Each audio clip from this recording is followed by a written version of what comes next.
হ্যাঁ বন্ধুগণ, আজকে আমি যাব ব্রাহ্মণবাড়িয়া। একটু আমরা যেহেতু ব্রাহ্মণবাড়িয়ার মানুষ বলে কথা, আমার ইদানিং অনেক কিছু খাইতে মন চায়। জানি না আমার কি হয়েছে, এইটা না ওইটা না, মানে অনেক কিছু আমার মন চায় আর কি। কি মন চাইলে কি টাকা তো লাগবে। যাই কিছু খান, আপনার টাকা পয়সা সব কিছুই লাগে, সব কিছুরই দরকার। পৃথিবীতে বাঁচতে গেলে, খাইতে গেলে, বইতে গেলে সব কিছুতে টাকারই দরকার। টাকা হইলে সব কিছু পাওয়া যায়। তো আমরা মাপুর চলে গেলাম ব্রাহ্মণবাড়িয়া, ঐতিহ্যবাহী মানে খুবই একটা বিখ্যাত জায়গায় যাব আজকে। আপনারা হয়তো বলি জানেন কোন জায়গায়, এটা সবাই জানেন, খুবই জনপ্রিয়, খুবই বিখ্যাত। মানে কি বলবো আপনাকে, বলার মতো ভাষা না। এই জায়গা এত উন্নত মানের জায়গা, এটা মানে সবাই চিনেন এটা। আমাকে কিছু বলতে হবে না, আপনারা সবাই জানেন এটা কোন জায়গা। আমি এখন ফকিরাপুলের এখানে আছি, ওখানে ওদের প্রচুর জ্যাম ছিল। যাই হোক, জ্যাম ছাড়লো, এখন আবার চলে যাচ্ছি, এক এক করে যাব।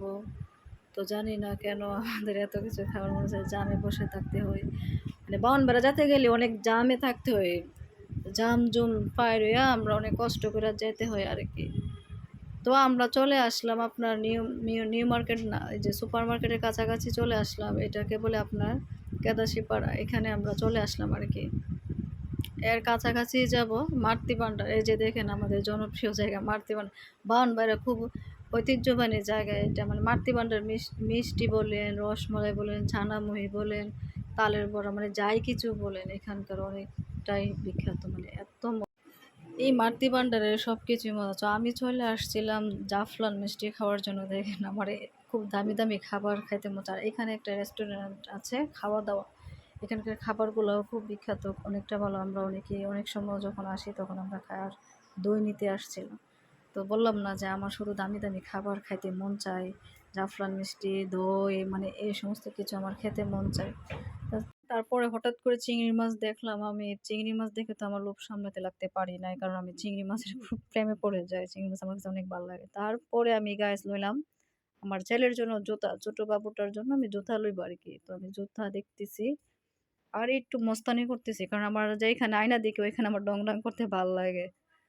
তাই জুতাগুলো একটু দাম বলছিলাম, উনি ওই দামে দেয় নাই। তো উনি বলতেছে আরো টাকা বাড়াতে হবে। তো বাইরে কি করলাম, নিয়ে নিলাম, থাক কিছু করার না, যেহেতু আমার ছেলে পড়বে। তো তার জন্য আমি জুতাগুলো নিয়ে নিলাম, মাছগুলো নিয়ে নিলাম, আমি চিংড়ি মাছ নিলাম।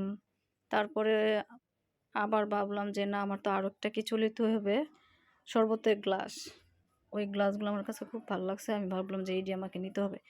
তবে আমি যদি ব্রাহ্মণবাড়িয়া মানে কোথাও টাউন, মানে কোথাও একটা আমি যদি যাই, আমার যে কত কাজ, এটা না ওইটা আমার করতেই হয়। তো আজকের ব্লগে এই পর্যন্ত, সবাইকে ধন্যবাদ।